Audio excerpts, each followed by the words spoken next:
muchísimo gusto saludarte y saludar a todas las amigas y amigos que nos acompañan. Saben que estamos aquí y le doy gracias a Dios por ello. Gracias a ti, Nadia, por este espacio y a todas las personas que nos siguen de Retos Feminismo. Gracias por estar. ¿Me escuchas bien, mi querida Nadia? Sí, te escucho muy bien, Lizzy. Muchísimas gracias también por la paciencia y por la invitación. Y de verdad, mil gracias por su paciencia y por su amor. Esto normalmente no sucede. Créanme que se fue el internet en toda el área. Y bueno, pues ya, lo que es, justo ahorita estábamos platicando Gaby y yo, ¿no? Es que todo está padrísimo, pero qué horror. Sí, pero las cosas pasan. Y si nos clavamos en lo que pasa y no clavamos cómo resolverlo, pues entonces nos quedamos atorados ahí. Así que gracias por su paciencia, gracias por su amor y gracias por estar tan interesados en un tema con tanta importancia. Y quiero compartirte, Nadia, y compartirle a todos los amigas y amigos que se unen a este espacio, que yo tengo una sobrina que tiene autismo.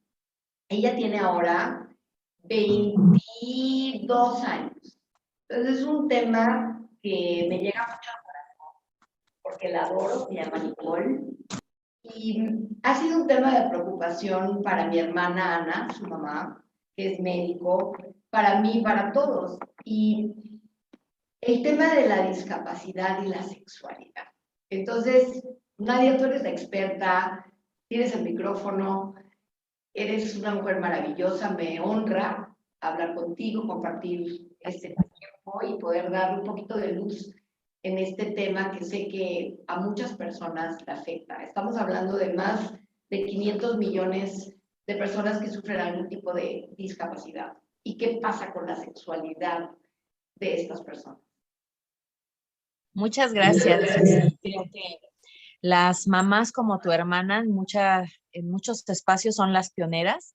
De hecho, sé que muchas de las personas que están ahorita en esta sesión atentas son mamás que pues en nuestro país les toca abrir camino en muchos sentidos porque pues la discapacidad únicamente es vista como una condición física y a veces la gran mayoría de los recursos están destinados a la parte de rehabilitación, pero hay otros aspectos de la vida de las familias y de las personas con discapacidad que quedan completamente invisibilizados y la sexualidad justamente es uno de ellos. Y muchas de las acciones sociales y de las organizaciones de la sociedad civil están encabezadas por madres y por padres de personas con discapacidad, que son quienes cotidianamente viven todas estas ausencias de apoyos y de recursos y están en búsqueda y en lucha constante de que se hagan cumplir los derechos de las personas con discapacidad. Así es. Bueno, justamente la sexualidad aparece en la Convención de los Derechos de las Personas con Discapacidad, que bueno, pues México se la propuso al mundo y la ratificó nuestro gobierno y otros tantos gobiernos. Y bueno, muy poco vemos en el sentido de la sexualidad.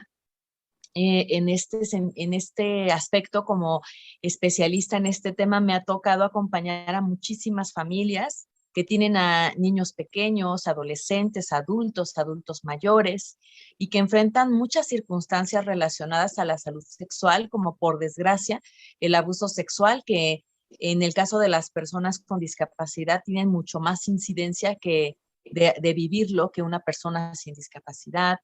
También hablamos de aspectos que tienen que ver con a lo mejor la comprensión de los espacios públicos y los espacios privados, también de entenderlo en el propio cuerpo, ¿no? Hasta dónde es público y hasta dónde es privado. La parte social, ¿no? Que tú acabas de mencionar, bien importante en las personas con autismo y a veces con discapacidad intelectual, que una de las características de esta población es que para ellos las normas sociales no tienen sentido porque ellos tienen un pensamiento abstracto y para poder entender la moral, ¿no? Lo bueno, lo malo, hay que hacer abstracciones. Y entonces se dan muchas circunstancias donde los adolescentes y adultos con autismo o con alguna discapacidad intelectual hacen cosas inapropiadas, incluso fuera de la ley, en el sentido de la sexualidad, pero no hay una noción en ellas o en ellos de esto, de ley, orden, moral. Exactamente. Y muchas familias buscando muchísimas alternativas, porque ellas y ellos son los que tienen que cotidianamente lidiar con todas estas situaciones, ¿no?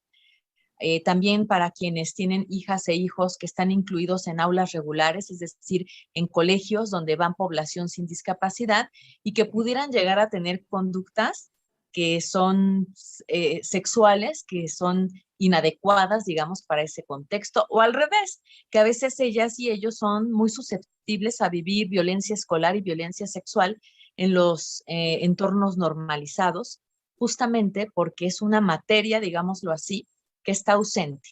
Ajá, no está en la currícula oficial, en algunas instituciones no se habla de esto, en algunas familias tampoco, porque todavía en nuestra sociedad permea esta ilusión en que una persona con discapacidad o no tiene sexualidad o son como angelitos eternos que nunca van a tener instinto, por ejemplo.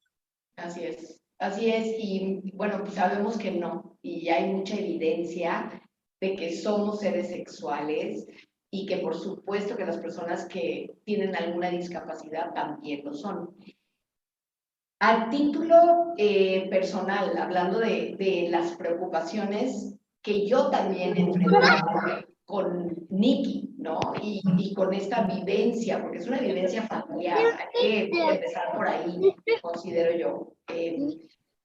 No es nada más la mamá quien lo vive, y el papá o la persona con discapacidad, es un tema importante. Nikki es nuestra adoración, nos preocupa.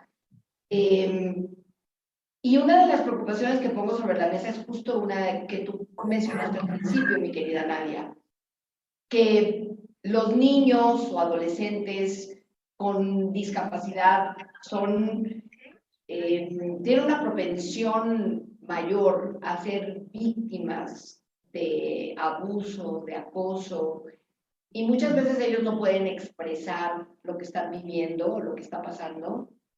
Es muy interesante porque desde mi perspectiva como psicoterapeuta de niños y adolescentes, no con especialidad en discapacidad, pero sí trabajando con muchos niños y adolescentes, y con Nikki, ¿no? Nikki no dice mentiras, ¿no?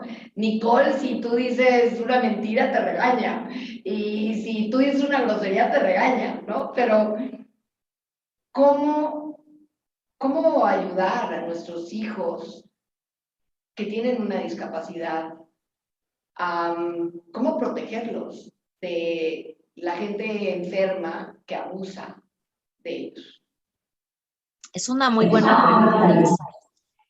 Y pues yo te diría que siempre lo más importante es que haya un puente entre nosotros y las personas con diversidad funcional, que me gusta un poco más usar ya este término que habla no del déficit, sino desde esta psicología positiva o resiliente, una persona que funciona de una forma diversa.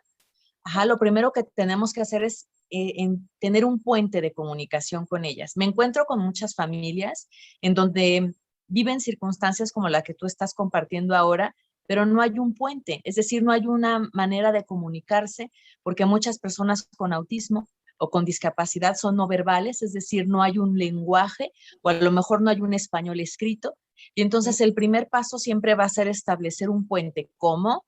A lo mejor con un pictograma, con lengua de señas, con un software parlante, ajá, a través de cualquier medio que nos permita establecer un puente, porque de otra forma, estos conceptos que yo mencionaba en un inicio, cuerpo, abuso, público, privado, no, ajá, todo esto tiene que tejerse o tiene que establecerse. Andrea, ¿nos ayudas a cerrar tu micrófono, porfa?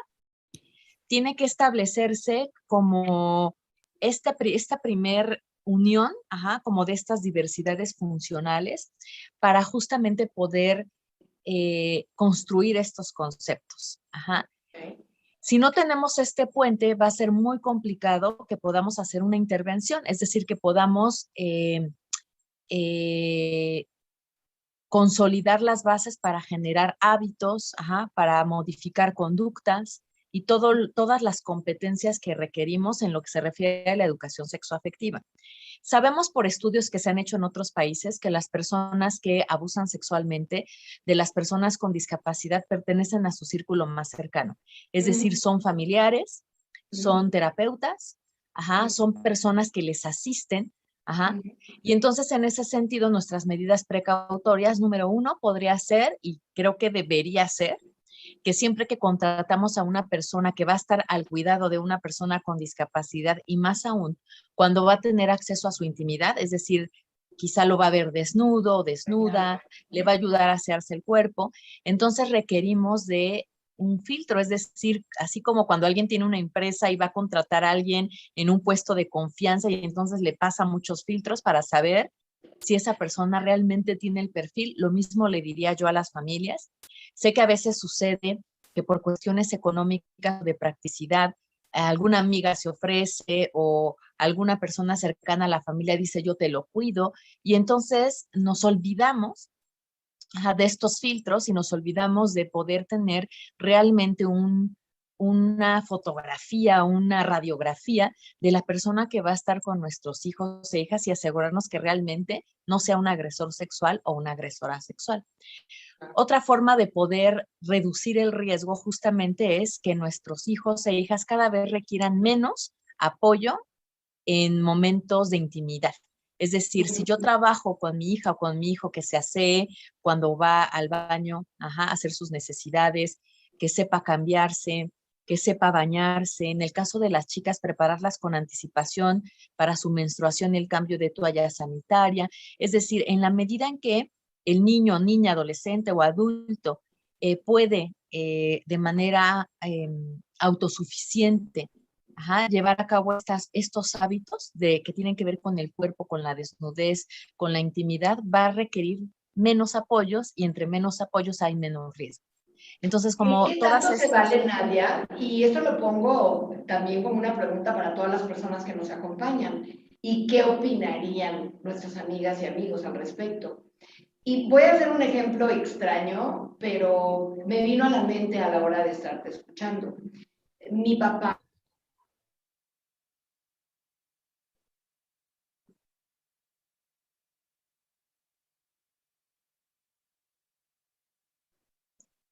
Dejé de escucharte, Lizzy.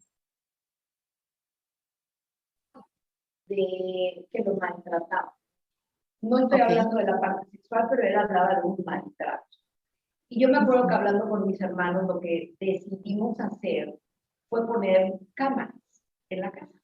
Y pusimos cámaras para estar seguros y tranquilos de que lo que estaba sucediendo pues no era un maltrato ni de mi papá hacia las personas que lo cuidaban, ni de las personas que cuidaban a mi papá hacia él, porque de repente esta percepción pudiera alterarse. Entonces, ¿qué opinarías tú de si tenemos la posibilidad o que sepa la gente, ¿no? Que está siendo grabada y tú, hay sistemas hoy muy sencillos. Ajá, fíjate que hay un concepto que se llama normalización, que tiene que ver con que las personas con discapacidad vivan lo más parecido a nosotros. Entonces, se ha luchado mucho por desinstitucionalizar a las personas con discapacidad, que no parezca como que están en un psiquiátrico, como que están en un hospital. Ajá, y entonces estos mecanismos como poner cámaras nos regresaría en cierto sentido a estos modelos en donde todo el tiempo se está bajo vigilancia. Pero, esto que tú estás sacando a colación es muy debatible, porque me ha tocado que visitar instituciones donde tienen a personas con discapacidad en resguardo y han sucedido eventos de abuso sexual y han tenido que colocar cámaras en lugares específicos, ¿no? Como bien dices tú, ¿no? O sea, en espacios, vamos a decir, abiertos, donde las personas podrían detectar alguna interacción violenta y no poniendo cámaras en lugares donde podría ser muy invasivo, como a lo mejor justamente un sanitario, justamente Exactamente. donde la persona se desnuda, ¿no? Exacto. Pero para algunas personas, el hecho de poner una cámara para quien va a agredir, ¿no? Se vuelve un freno de decir, aquí hay alguien que está observando. Entonces, creo que tendría que ser siempre como sopesar la parte de la salud mental, ¿no? Y de los pros y las contras, pero puede ser una forma de, ¿no? Y ahorita que estoy hablando de la institucionalización, recordé y que hay otro factor de riesgo al abuso sexual en personas con discapacidad que también ya se ha estudiado en otras partes del mundo, que nos dice que en los colegios o espacios donde haya personas que tienen diferentes edades, que no son cronológicamente de la misma edad, ese es un grave riesgo al abuso sexual. Hay colegios y hay lugares donde a las personas las reúnen por su edad mental. Ajá, entonces puedes encontrar a alguien a lo mejor de 35, 18, 14 y 10, decir, este es el grupo de todos los que funcionan mentalmente como alguien de 10 años. Pero esa forma de organizar o de agrupar a las personas se convierte en un riesgo de abuso sexual porque las necesidades sexuales de un hombre de 40 no se parecen a las de un niño de 10. Y entonces se recomienda no hacer esto. Ok. Fíjate que quiero poner sobre la mesa otra partecita, un subtítulo de este tema que estamos hablando, ¿no? Somos seres sexuales, existe la sexualidad. Y vuelvo a hablar de ejemplos porque qué mejor manera de poder compartir esto con todas las personas que están conmigo. No soy un ente ajena a este tema y todas las personas que nos acompañan, pues, o tienen cerca de ellos, este tema toca de una u otra forma. Entonces, me gusta hablarlo desde aquí porque desde aquí lo he vivido. Me acuerdo que hubo un tiempo en que efectivamente las expresiones de Nicole de afecto en su adolescencia eran diferentes a las expresiones de afecto a las que estamos condicionados o como que esas creencias que acompañan la sociedad de... Me acuerdo que hubieron momentos de mucha angustia en la vida de todos, porque Nick de repente abrazaba como muy fuerte y pegaba mucho el cuerpo a cualquier persona que abrazara, ¿no? Entonces, ¿cómo ayudar, ¿no? A enseñar estos como social cues, como que dicen, ¿no? De lo correcto e incorrecto. Porque lo correcto, incorrecto y lo bueno y lo malo, desde mi muy humilde perspectiva, es bastante personal. Y lo que a mí me puede caer de maravilla, a ti te puede caer de la patada. Entonces, yo pienso que ahí, pues hay ciertos parámetros que tienen que ver con que no te lleven preso y no te metas en un problema, y hay muchos tonos de grises que tienen que ver con, pues, que sí, que no, y que tienen muchísimo que ver con las enseñanzas que nos han dado con respecto a la expresión de nuestra sexualidad. Qué buenísima pregunta acabas de hacer, Lizzy, porque el erotismo, para quienes no tenemos una discapacidad, decía que son abstracciones. Entonces nosotros, nuestra forma de erotizarnos está condicionada realmente por la sociedad. Nos dicen lo que es bello, lo que es atractivo. Vemos películas donde se ve cómo es alguien que seduce a alguien y tenemos un montón de lenguajes y abstracciones que van conformando nuestra erótica, nuestra forma de vivir nuestra sexualidad. En el caso de las personas con discapacidad y más aún en el caso del cual tú estás hablando, como no hay toda esta abstracción, en realidad la erótica de las personas con autismo mucho tiene que ver con lo sensorial, con aquello que me provoca placer sensorial y no está atravesada la parte social. Voy a poner un ejemplo. Una vez conocí a un chico al que sexualmente le parecía muy atrayente las hebillas de los pantalones de los varones. Entonces él se acercaba a las hebillas de los pantalones de varones y no importaba si esos varones eran altos, delgados, morenos, jóvenes, adultos, familiares, no familiares, porque el estímulo finalmente eran las hebillas de los cinturones de los varones.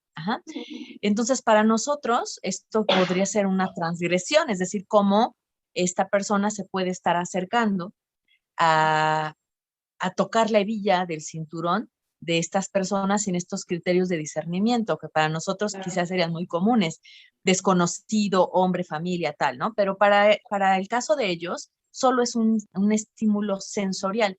Y en ese sentido hay que comprender que su forma de expresar su sexualidad, incluso de experimentar el placer, no se parece en muchos casos a como nosotros la construimos. Y no por eso no es válida. Esa también es una expresión comportamental de la sexualidad que es completamente válida. Ahora, el criterio que nosotros vamos a usar es que aquellas expresiones comportamentales de la sexualidad en donde la persona pone en riesgo su integridad o pone en riesgo la integridad de la otra persona, sí va a requerir de un acompañamiento conductual, cuando no haya una comprensión cognitiva en la que se ajuste esa conducta a una expresión que no vaya a poner en riesgo a la persona con discapacidad ni a alguna otra persona. Y Ahora, entonces te aquí... quiero, perdona de que te Sí, sí, sí. interrumpa. Aquí viene un criterio, ¿no? Eh, una cosa es el peligro y me queda clarísimo y sí, me parece que la terapia cognitivo-conductual es fundamental y que he estado prácticamente toda su vida en terapia cognitivo-conductual y otras y ha mejorado inmensamente y ya está en la universidad. Pero eh, me pregunto la incomodidad, porque de repente, pues a lo mejor no es un tema de peligro, ni para quien está teniendo esta expresión de su erotismo, de su sensualidad y sexualidad, pero a lo mejor puede ser algo incómodo, ¿no? O ciertos comportamientos que, pues, masturbarte en la sala de tu casa con personas pues no, ¿verdad? No, no digamos que no es lo idóneo, pienso yo, pues. Pero hay gente que se siente incómoda frente a esto. Entonces a lo mejor no es nada más de peligro. Sí, entiendo el punto. Ajá, y voy a poner un ejemplo. Un día una mamá de un chiquito con autismo me decía que su hijo había tomado la conducta de abrazarla por detrás y de pegar su rostro en las nalgas de ella. Ajá, y entonces ella me decía, me da miedo retirar a mi hijo, o sea, porque a mí me incomoda ese tocamiento y esa forma de mi hijo de acercarse, me incomoda, pero como tiene este trastorno, generalizado del desarrollo y es muy poco el contacto que tiene conmigo, siento feo quitarle la conducta porque es de los pocos contactos que tiene conmigo. Ajá. Entonces yo le decía a esta mamita, ¿tú permitirías que un niño o otro hijo tuviese ese tipo de acercamiento en tu cuerpo? Y me dijo, no. Ajá. Cuando el niño se acerca y tiene ese tocamiento, ¿qué sientes en tu cuerpo? Rechazo. Ajá. Y yo le decía, es que tienes que escuchar esa parte de ti. Ajá. Te está diciendo tu cuerpo que está transgrediéndote porque hay una incomodidad. Ajá. Y también que es un comportamiento que socialmente va a impedir que él vaya a socializar con otras personas porque va a causar rechazo. Ajá, Exacto. entonces, nosotros cuando amamos a una persona con discapacidad, porque es nuestra hija, nuestro hijo, nuestro familiar, amiga o amigo, podemos a veces ser muy permisivos, pero eso no desarrolla las habilidades socioafectivas o sociosexuales que le permita después incorporarse a otros espacios sociales. Nosotros estaríamos condenando a esa persona al rechazo, porque en cuanto vaya a otros espacios y esté con otras personas, y se sientan transgredidas, lo único que va a suceder es que se va a sentir rechazado y que las personas van a decir, estas personas con discapacidad son muy encimosas, no saben respetar límites. Entonces, nosotros tenemos que trabajar porque siga habiendo contacto, porque sigan desarrollando sus expresiones eróticas, pero siempre, teniendo este criterio de que toda esta gama, ¿no? O sea, de manifestaciones de la sexualidad se tiene que ajustar o adaptar al contexto sociocultural en donde yo me desenvuelvo para que cuando yo no esté, papá, mamá, y esa persona quizás se integre a un trabajo, se quede en resguardo de alguno de sus hermanos o incluso entre a una institución, que esos comportamientos le ayuden a que tenga una integración social lo más exitosa posible. Exactamente, estoy completamente de acuerdo. Tengo una pregunta Sí. para ti, mi querida Nadia, y también a todas las amigas y amigos, suéltenos preguntas. Estamos aquí, bueno, especialmente Nadia, que es la experta en el tema. Yo como psicoterapeuta de niños y adolescentes, pero feliz de poder hablar de un tema tan importante, sexualidad, sexualidad, todos seres sexuales. Mi pregunta, enamoramiento. Enamoramiento, novios, novias, parejas. En Wow, persona. es un gran tema. Es un gran tema y fíjate que hemos tenido experiencias con adolescentes y adultos donde hemos hablado del amor, ajá, donde hemos hablado del noviazgo y primero pues es duro.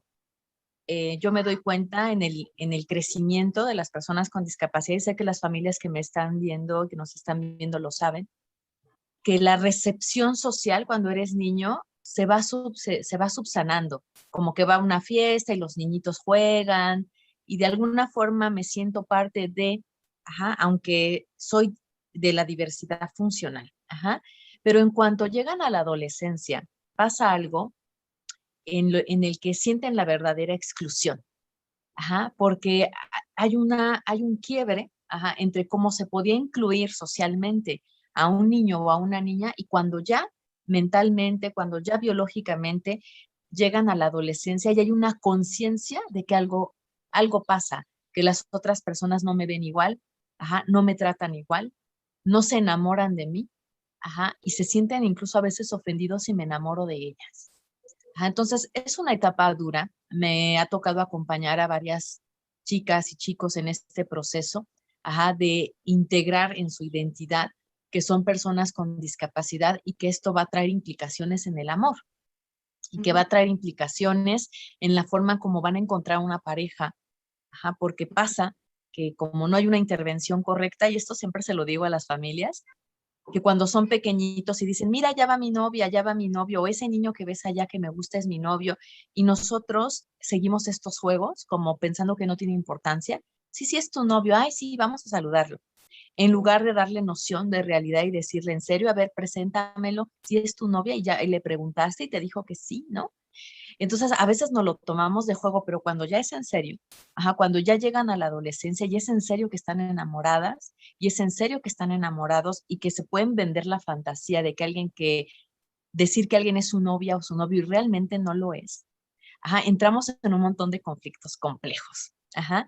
Y entonces hay que acompañarlas y hay que acompañarlos en el sentido de la realidad, ajá, que eso no significa maltratarlos, sino ubicarlos en la realidad.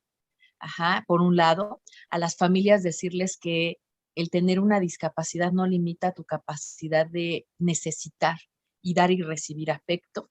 Muchas mamás me dicen, es que antes yo le era suficiente a mi hijo o a mi hija, ya no, ya no quiere estar conmigo, me odia, ya me alucina, ¿no? Ya no quiere salir conmigo a los lugares que antes salía, pues no, porque ya llegó a una etapa en que el amor de madre pues ya se explotó y ahora se busca otro tipo de amor, otro objeto de amor, otro sujeto o sujeta de amor y ya la madre no es suficiente. Ajá, y entonces surgen estos enamoramientos que a veces podrían ser con otras personas con discapacidad y podría funcionar, solo que ahí entraríamos en otro tema, que hay mucha violencia en el noviazgo, justo como no hay todo este acompañamiento, no se crean, o sea, hay relaciones bien violentas entre personas con discapacidad o podría suscitarse un enamoramiento de la persona con discapacidad, es muy común hacia la terapeuta, el acompañante escolar, ¿no? ¿Por qué? Porque es la persona que me es incondicional, que me habla, que me mira, que no me rechaza.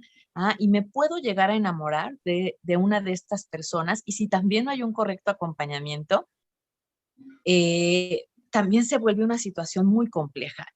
Eh, en algunas ocasiones incluso podría terminar en abuso sexual, ajá, porque este enamoramiento adolescente que es así totalmente platónico, totalmente utópico, puede provocar, ajá, que se malinterpreten muchas circunstancias cuando no hay un correcto acompañamiento, ajá.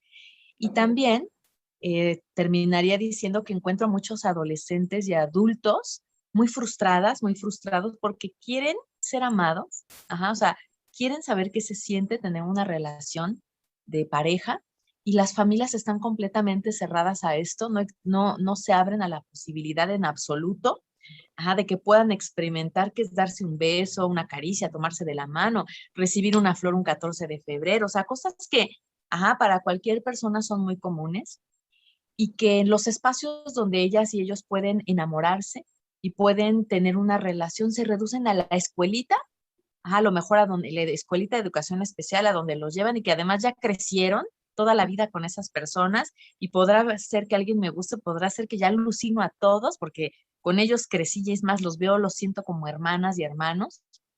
Ajá, y que no hay más espacios sociales donde yo pueda ir a conocer personas, donde me puedan conocer y donde yo pueda interactuar como cualquier otra persona que se encuentra el amor de su vida, a lo mejor en una cafetería, en un gimnasio, en una fiesta. Ajá, los espacios de socialización son tan reducidos, ajá, que sus posibilidades de encontrar una pareja son igual de reducidas.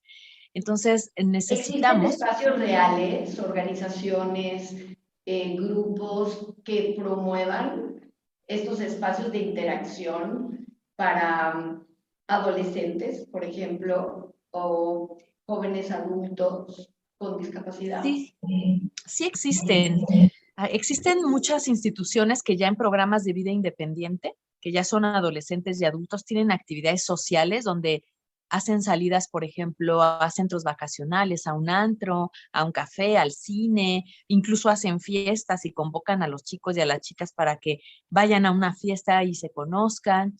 Ajá, pero a veces Muchas estos veces vemos espacios. papás que les da miedo que sus hijos asistan a estos viajes o a estos, o sea, Ani no está conectada ahorita en nuestra sesión, pero créanme que le voy a mandar el programa, además va a estar subido en todas las redes, pero y en redes femeninos, que es tan importante, pero Oh, fíjate que yo sí te podría decir que frente a una propuesta de este tipo, de un viaje o una excursión de varios días, yo creo que mi hermana ay, le da muchísimo miedo. O sea, fíjate que yo sí he sido mucho más pro con ella de que Nikki puede, pero muchas veces a las mamás y a los papás, y a mí también, pues que hay una parte que me da preocupación, pues, de qué vaya a pasar, ¿no? Y si se enamora y resulta que del viaje sale embarazada, ¿no? O hay miedo en los papás muchas veces de dar estas oportunidades.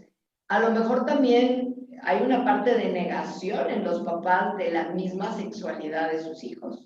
claro, eso que acabas de decir, lo último, es muy significativo, pero también acabas de tocar un tema bien importante, Alicia. Hay una cuestión de transversalización de género en el tema de la sexualidad. Hay muchísima más represión hacia las mujeres, que hacia los varones. Entonces, En en un términos generales, ¿eh? bueno, sí, y aquí todavía se acentúa un poco más. El asunto es que una chica, vamos a pensar actualmente, a lo mejor que ya supera los 16, 17 años, sabemos que la edad actual de inicio de relaciones sexuales es a los 12, ajá, pero que, o sea, superando esta edad, la mayoría de las mujeres que han tenido una educación de la sexualidad, ajá, conocen métodos anticonceptivos y que actualmente ahora ya se le puede incluso poner un DIU a una chica menor de 18, cosa que antes no se permitía. Y entonces yo siempre voy como por esta línea de es mejor, prevenir y enseñar el uso de métodos anticonceptivos a vivir siempre con miedo, porque además también los estudios nos han dicho que las mujeres que les violan sus derechos y que las esterilizan de manera forzada, porque es una violación a derechos humanos, viven más abuso sexual que aquellas que no han esterilizado. Yo dije hace un rato que las personas que abusan sexualmente de ellas son del círculo cercano a la familia. Quiere Y decir saben que que están los esterilizados. agresores, Sí. exactamente.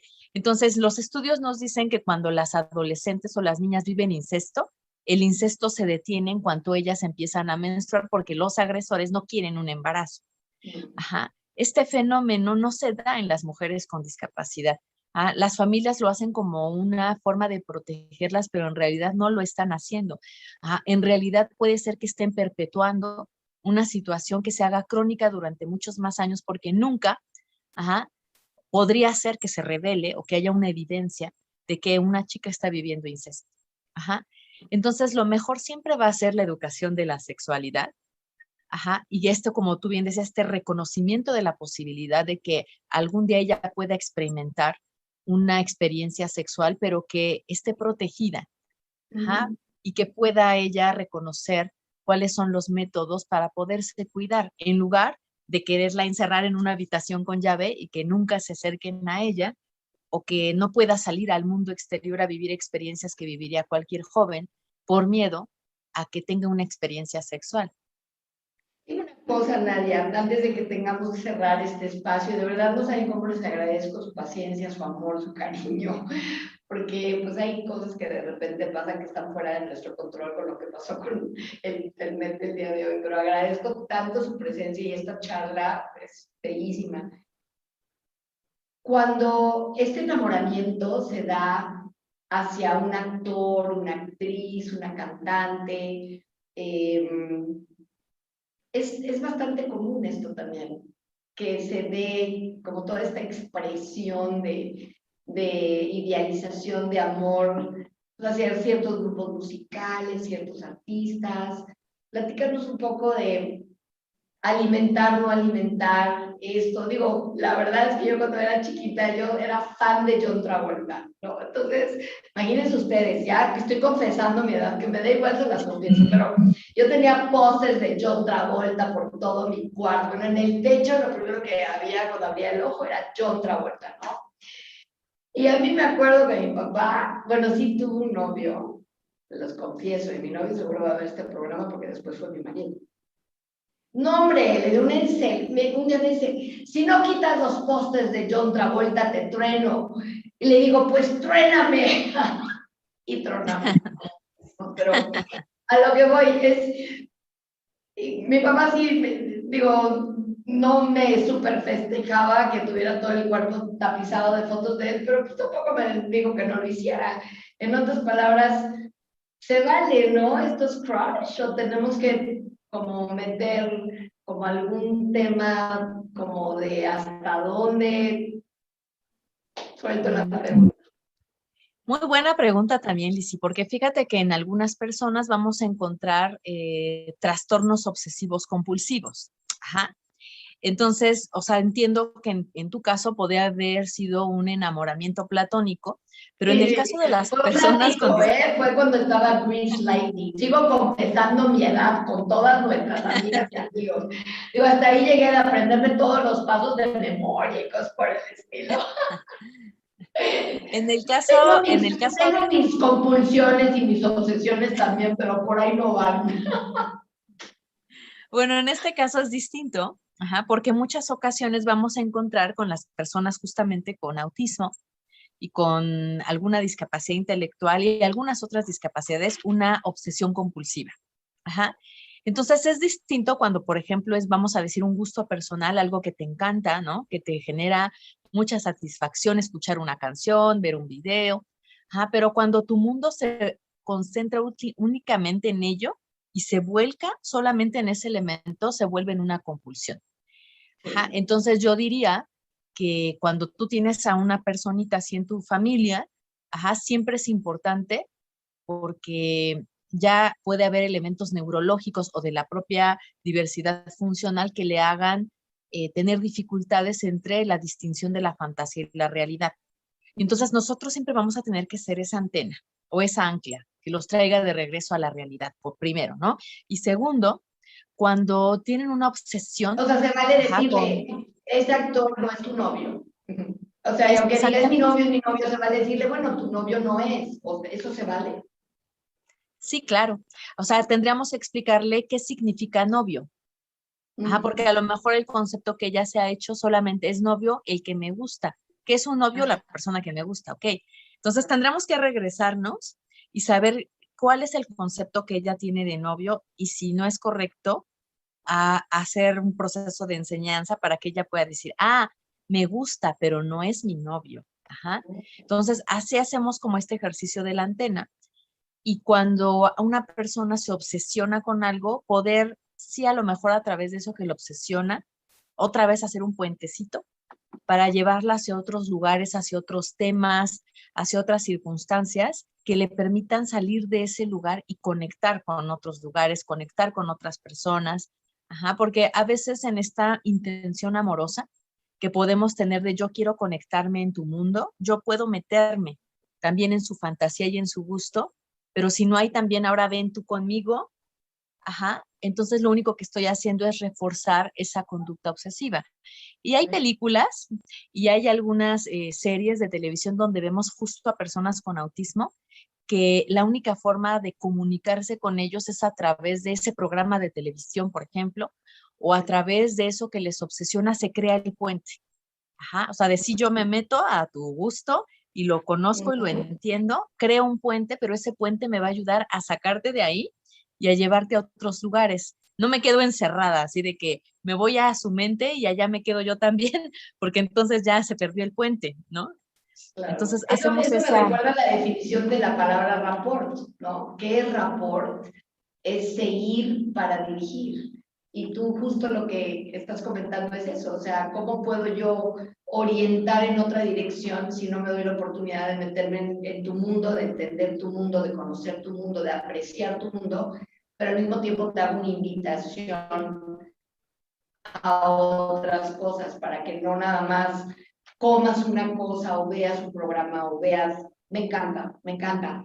Mi querida Nadia, vamos a tener que cerrar este espacio, pero me gustaría que nos platicaras sobre este curso de sexualidad que se llama Yo También, que es un taller de estrategias sexoafectivas para niñas y niños con autismo, es para los chicos, es para los grandes. Sí sé que es 16 y 17 de julio. Platícanos un poco más, Nadia. Vamos a invitar a todas las personas a que nos acompañen en ese espacio.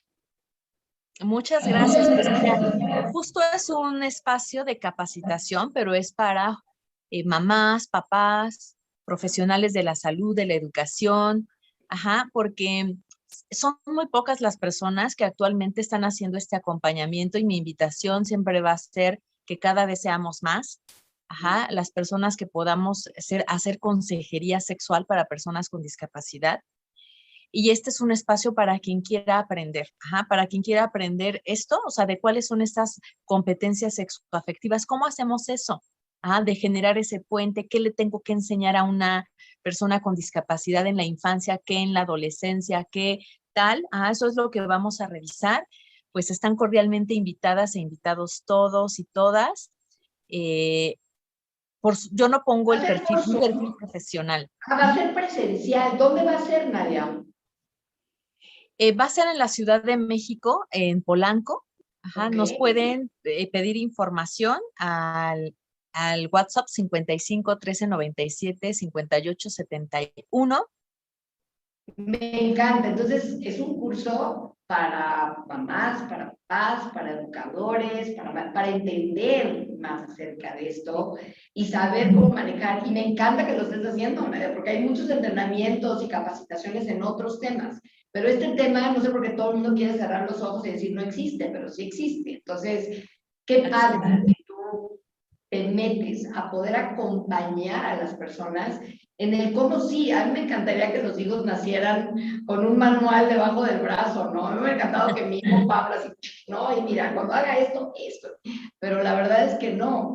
Pero estos tips son fundamentales porque nosotros tampoco estudiamos ni en primaria, ni en secundaria, ni en prepa la carrera de ser padres. Y es una labor, es un reto, es un tema, pues. Entonces, si no nos enseñan tampoco a ser parejas, pero sí se puede aprender, esto también se debe de aprender. Es importantísimo, no solamente para tus hijos, para ti, porque negarlo es como meter la cabeza como el avestruz en la tierra, es tener la información, es empaparnos y saber en conciencia tomar las decisiones más sanas para nuestros hijos y para nosotros.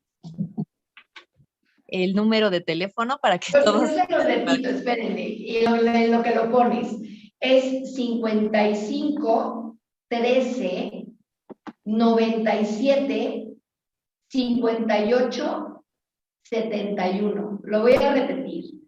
Curso de sexualidad Yo También es un taller de estrategias sexoafectivas, julio 16 y 17, y es presencial en la colonia Polanco. Para que te puedas inscribir y pidas información, 55 13 97 58 71.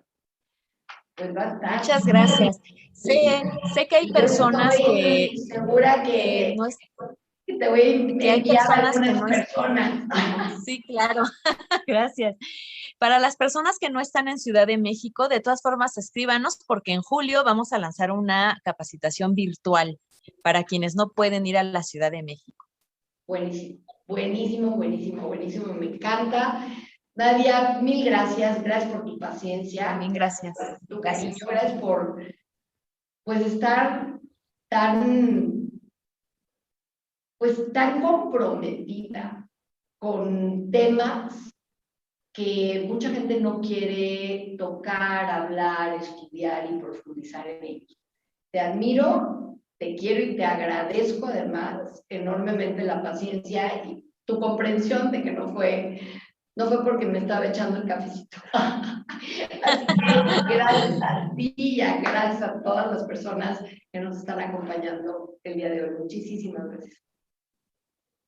Muchas gracias también por abrir este espacio justamente a este tipo de temas. También gracias a ti y a todas las personas que colaboran contigo.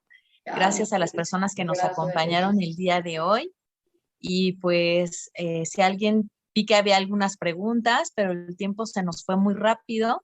Por Pues si favor, quieres, escríbanme. Nadia, puedes, si quieres contestamos una o dos preguntitas, ¿vale? No me gustaría dejar a la gente con estas dudas. Si tú tienes el tiempo, yo tengo 5 minutos más. No sé tú cómo andes. Ok. Sí, alcancé a ver una pregunta que decía si hay algún libro que pudiéramos recomendar.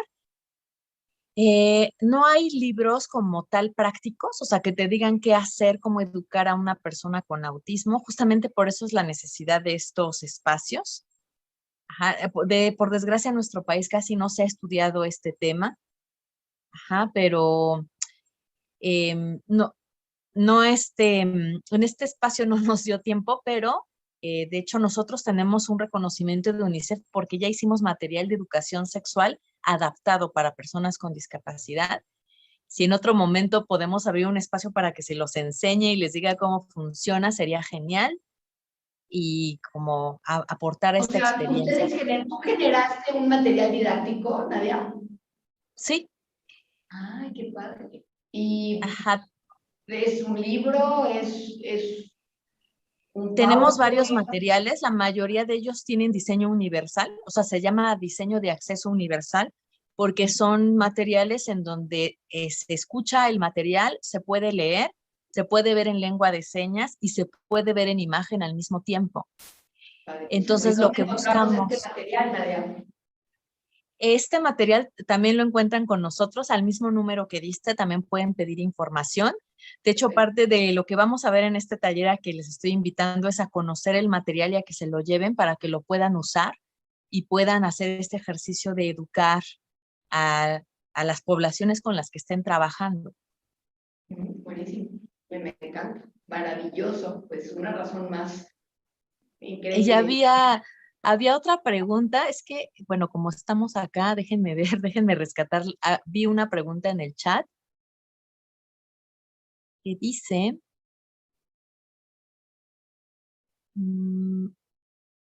dice, yo tengo duda en cómo se da la atracción sexual y la conexión emocional con la persona que podría ser tu pareja. Ah, es una buena pregunta. Muy Yo buena. les, ¿La puedes yo les repetir, diría, Nadia? ¿La puedes repetir, por favor? si cómo se da la atracción sexual para seleccionar a la persona que podría ser tu pareja. Y se lo está preguntando quizá, o más bien desde el contexto de la discapacidad. Es una pregunta tan interesante, ¿sabes? Y a mí me ha tocado, por ejemplo, platicar con personas ciegas, ajá, con grupos de personas ciegas, y yo ahí he descubierto que el erotismo para ellos tiene que ver con el tacto. Las mujeres más atractivas en los grupos en los que yo he trabajado son las mujeres que tienen más carne, o sea, que tienen más cachetitos, que tienen más grasa corporal. No, Ajá, ya me fregué, ¿verdad? desde ahí se construye su erotismo de las personas ciegas, desde el tacto. Ajá. Y entonces mucho de su erotismo está construido desde la experiencia sensorial de cómo toco y cómo huelo a la otra persona. Y eso, por ejemplo, va a determinar en gran medida cómo se escoge a alguien, ajá, que nosotros hacemos visualmente, de me gusta. Ajá. Para ellos entra desde lo sensorial. Por ejemplo, en las personas sordas, ajá, algo que yo he detectado es que eh, ellos sí se rigen bastante por estereotipos de belleza, porque no hay un filtro de lenguaje, o sea, como lo que ven es lo que reproducen, y a veces entra sin mayor filtro en la tele, una revista, tal, ajá. Pero entre ellas y ellos, las personas que, eh,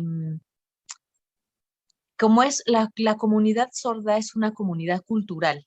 Ajá, para muchos, ellos no son personas con discapacidad, ellos se autoasignan como una etnia, ajá, que habla un lenguaje diferente, no se conciben como personas con discapacidad. Entonces, yo me he encontrado a las personas que son sordas profundas, que nacieron sordas, que no son adquiridas, y a ellas les parece muy atractivo que su pareja también sea sorda adquirida. Ajá, porque cuando plantean tener familia, ellos desean tener hijos sordos. Ajá, porque saben de la complejidad que tendría tener un hijo oyente y educarlo y todas las situaciones. Entonces, es como, saben, como si a lo mejor encontráramos a unas personas que son de una raza en particular que tienen agrado porque su tribu siga creciendo y se siga conservando su lengua y se sigan conservando sus tradiciones. Ajá, en la comunidad sorda pasa este fenómeno, pasa. Ajá, las personas sordas prefieren enamorarse de personas sordas y tener familias que sean como parte de esta tribu. Muy distinto a las personas que son sordas adquiridas o que son hipoacúsicas, ajá, que sí logran articular palabras, que sí tienen lenguaje verbal y que por muchas cuestiones de crianza y por muchas cuestiones culturales, a veces podrían ver al resto de la comunidad sorda como yo no me casaría con un sordo, yo aspiro a casarme con una persona oyente. Ok. Ajá. Y ¿Y en el entonces fueron, autismo, Nadia? ¿cómo? ¿En el autismo cómo se da esta atracción? En el autismo, pues es que el espectro es muy amplio. Ajá, yo podría decir que las personas que están que el trastorno ajá, generalizado de su desarrollo es mucho más funcional. Ajá, ellos se van a regir por cuestiones socialmente más impuestas, porque tienen esta capacidad de decodificación. Ajá, y de ser influenciadas e influenciados como todos nosotros, de lo que es atractivo, lo que no es atractivo. Ajá, ahí mucho tiene que ver con esa información. Pero las personas que les cuesta la abstracción, o sea, que toda esta información social no tiene ningún significado, regularmente se van a sentir atraídas por cuestiones sensoriales, como les decía hace rato. Ajá. Y a lo Me mejor gusta el todo en el fondo podría tener que ver con feromonas, ¿no? Con algo que ni siquiera podemos como explicarte exactamente cómo funciona, pero como que todos emitimos ahí un algo que de repente hace así con un alguien más que le gusta eso que sale de ti, ¿no? De tus poros y de algunas partes de tu cuerpo, pues como que te diría que huele, pero sí huele, pero no huele, pero como que algo pasa, ¿verdad? Sí, claro, toda la base de la que tú estás hablando, la base orgánica, no está influida por la discapacidad. Una persona con discapacidad funciona de manera distinta quizá en la parte cognitiva, en el lenguaje, en la vista, en el oído, pero la parte sexual se conserva intacta, esa no tiene discapacidad. Esa puede funcionar igual que cualquier otra persona. Ajá, pero con las personas con autismo, muchas veces lo que va a elegir de la persona no es una persona completa, es un elemento sensorial. Ajá, por ejemplo, me ha tocado conocer chicos que les encanta el movimiento de la falda de las mujeres y eso se convierte en un estímulo sexual incluso y pueden estar sentados en una banca viendo a todas las mujeres pasar para ver el movimiento de su falda porque este estímulo sensorial se vuelve en un estímulo sexual. Entonces, no es ajá, tan común que las personas con autismo que tienen que es más profundo, vamos a decirlo así, elijan a una pareja porque la persona en su totalidad les es de su agrado. En realidad son estímulos sensoriales. Me gusta el cabello, me gusta el olor, me gusta un Nadia, ¿me movimiento. escuchas? Se cortó un Sí, cachito. sí te escucho. Ay, perdóname, Nadia, es que se cortó un cachito. Te digo que tenemos unos temas de internet el día de hoy medio curiosos, pero librados. Ah, te estaba comentando, perdón, de las personas con síndrome de Down que expresan mucho su interés por casarse, tener bebés. Eso es común, ¿verdad, Nadia? Pues mira, las personas con síndrome de Down, o sea, sería algo muy parecido a lo que acabo de explicar del autismo, porque habrá quienes tienen muchas habilidades cognitivas y habrá quienes no tienen tantas. Entonces funciona más o menos parecido, pero creo que ahí hay un estereotipo con las personas particularmente con síndrome de Down, que no todas, porque eso también es un estereotipo, no todas son así afectuosas y abrazan y besan, no todas son así. Ajá, y a veces el normalizarlo o el creer que todas son así es un factor de riesgo, como ya habíamos hablado. Ajá, no es sano, no permitiríamos que otros chicos salieran a la calle y besaran y abrazaran a toda la gente que va pasando por ahí. Entonces eso no es sano, no es socialmente aceptable. Ajá.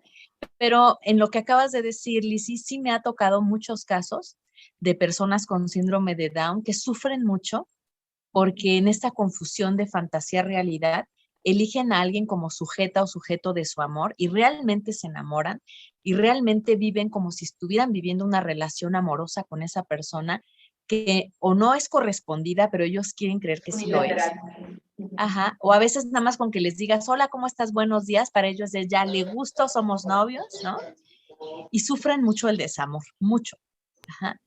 Y entonces, o sea, para evitar entrar en estos espacios, necesitamos por eso una educación, yo le llamo sexoafectiva, para no quedarnos en genitales, embarazo, métodos anticonceptivos, más allá. Ajá, también tiene que ver con esto, con los vínculos, con el amor, con el desamor, con el rechazo, ajá, con todos estos otros elementos que son parte de la erótica de las personas con discapacidad y que muchas veces no le entramos. Ay, que cuando en el caso de estas personas de las que hablamos, que tienen síndrome de Down, alguien les rompe el corazón, viven una ruptura de corazón muy fuerte como cualquier otro ser humano a quien le rompen el corazón. Y no es un juego como de, ay, pobrecillo, o sea, como que tenía una novia de Amentis y la novia de Amentis le dijo que ya no, y su dolor es de Amentis. No, no es de Amentis, o sea, sí está doliéndole, sí está viviendo un duelo, sí, sí necesita acompañamiento. Totalmente, totalmente. Ay, mi querida Nadia, me podía quedar a horas platicando contigo y compartiendo este espacio con todos tus amigas y amigos que espero que ya sean míos. Así que, pero pues nos tenemos que despedir. Les recuerdo que el curso de sexualidad yo también, este taller de estrategias sexoafectivas, julio 16 y 17, es un evento presencial, es en la Ciudad de México. El teléfono para que tengan más información es 5513 97 58 71. El tema del material didáctico se me hace importantísimo. Pónganse en contacto con Nadia. Y nada, este programa va a estar subido en mi Instagram, que es Lizzy, L y latina, Z y latina, guión bajo Rodríguez, guión bajo Pérez, para que también lo puedan compartir desde ahí. Y los invito a que me sigan en YouTube porque pues siempre estamos entrevistando a personas maravillosas, como mi querida Nadia el día de hoy. Nadia, gracias por tu tiempo, tu paciencia, tu sabiduría, tu compromiso y por abrir este espacio de crecimiento. Gracias. Muchísimas gracias a todas y a todos. Muchas gracias, Lizzy, y espero vernos pronto. Claro que sí. Gracias a todos ustedes y que nos vaya muy, pero muy bien. Gracias. Gracias, hasta luego.